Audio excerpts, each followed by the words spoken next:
How much money do you have? 1 lakh? 1 crore? Poor fellow. Give me some interesting figure, my friend. If you have $830 crore, you can play with a nation. Interested? Not rupees. 830 crore US dollars. I have an interesting story for you. It's not about someone else, it's about you and me. The story was happening around us. We all have played a part in the story, but we don't even know that. This story has a hero, a blood-sucking villain, a terrorist leader, and a lot of anti-nationals. This is how it happened. The villain runs a NGO which was put under the watch list category in 2016 by the Indian government for some illegal fundings in India. This NGO was providing free legal aid for Rohingya Muslims in India. We all know how much money goes into fighting court cases. Then how come a NGO helping lakhs of illegal migrants free of cost? There must be some vested interest, right? This NGO also converts poor and innocent Hindus into Christianity. In fact, 90% of the conversions happening in India is somewhere linked to this NGO. The same NGO also filed a complaint against the Rafale deal, which we all know was a bogus case, and on 14 December 2018, Supreme Court of India gave the judgment that all the allegations were baseless. After that, the gentleman Rahul Gandhi had to apologize for his fake allegations. This NGO is getting busted every single day and falling under the watchlist category or prior permission category. This made the villain furious and he wanted to take a revenge from the hero. He started doing his dirty works. On 5th August 2019, the Indian government rendered Article 370 ineffective, which took that special status from Jammu and Kashmir and made it equal to other states. This created restlessness in the country where the terrorists feel safe. Yes, I'm talking about Pakistan. On 22nd September 2019, Howdy Modi event took place in Houston, USA. The hero stepped on the mega stage and the stadium was filled with 50,000 people cheering on top of their voices, erupted with joy. The hero, whom we all elected as the Honorable Prime Minister of our country, Sri Narendra Bhai Modi. The very next day, on 23rd September 2019, the villain met Pakistan's Prime Minister Imran Khan in New York. This villain is no other than George Soros, who runs an NGO by the name Open Society Foundations. He is a billionaire with a net worth of 830 crore US dollars, which is more than 1/4 of Pakistan's GDP. Then both of them discussed about the Kashmir issue. Here we all have understood that all these anti-national forces are coming together because they know that India can become a superpower if it solves its internal issues. And Kashmir was a big issue for India. People like Soros doesn't want India to succeed, doesn't want India to become a superpower. Pakistan knows that their country is good for nothing. They just want to pull India down.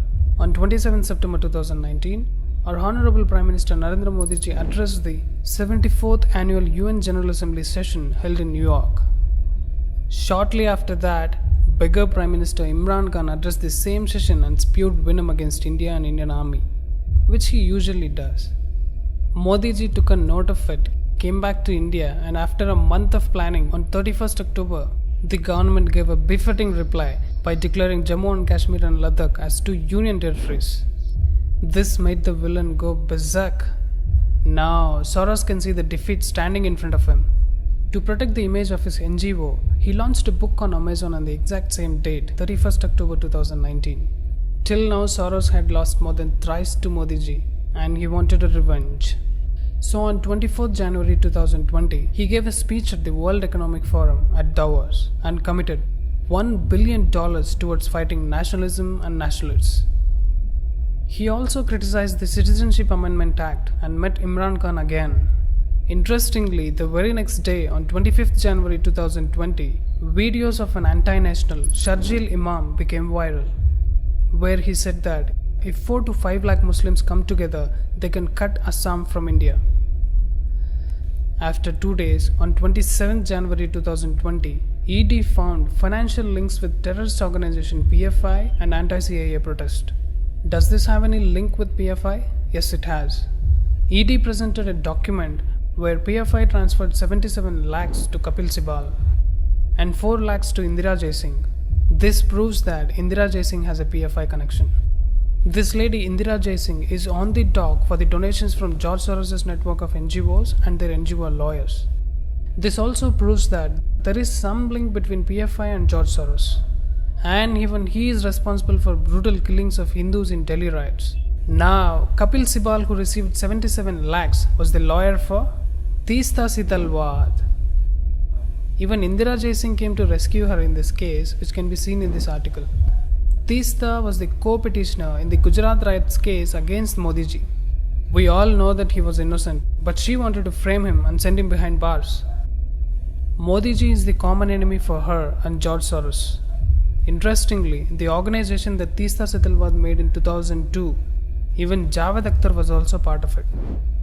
That is the reason why you all have seen his dumb son in the anti-CAA protest. This photo can explain you everything.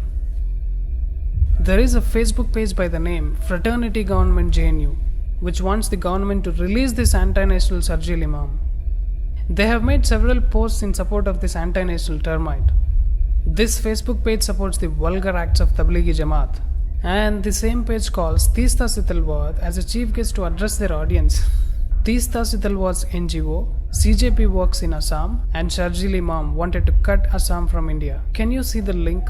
All these evidences show that Sharjeel Imam, Teesta Setalvad, Kapil Sibal, Indira Jaising, PFI and George Soros are all connected in some way.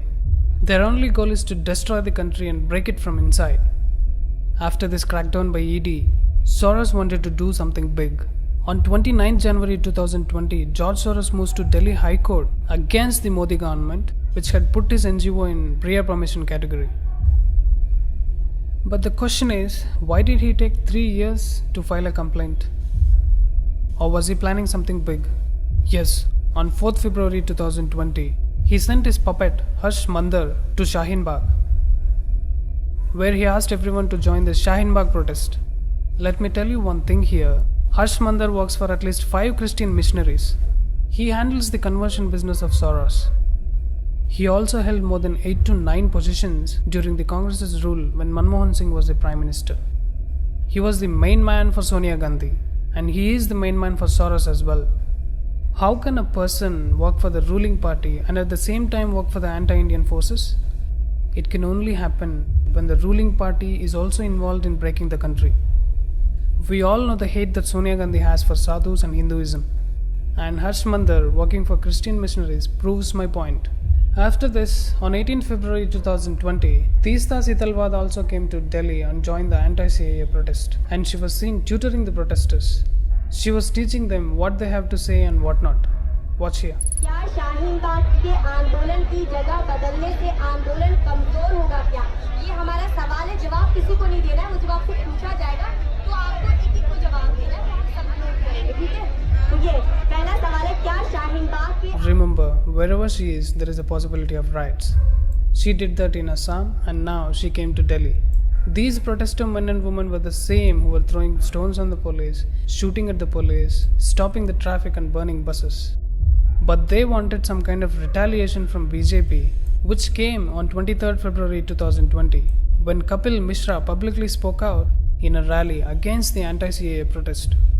The comment was not at all provocative, but Islamists and anti-Indian forces were waiting for some kind of comment which they could blame later.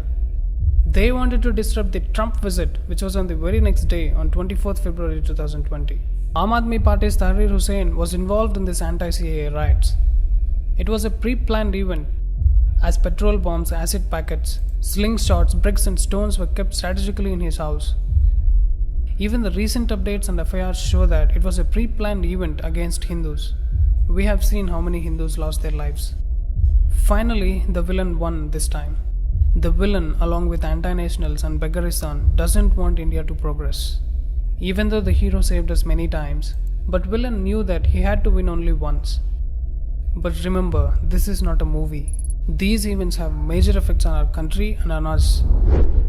The hero needs people to support him by sharing these facts to as many people as we can. All of us saw these events happening in front of our eyes, but we never connected the dots. Please share this video with as many people as you can so that the truth reaches everywhere. Right now, the fake news and allegations, baseless, all kinds of rubbish is prevailing everywhere, especially in Twitter. Remember, Modi is a different kind of legend. You can't buy him for money, unlike other party leaders. Narendra Modi is not for sale.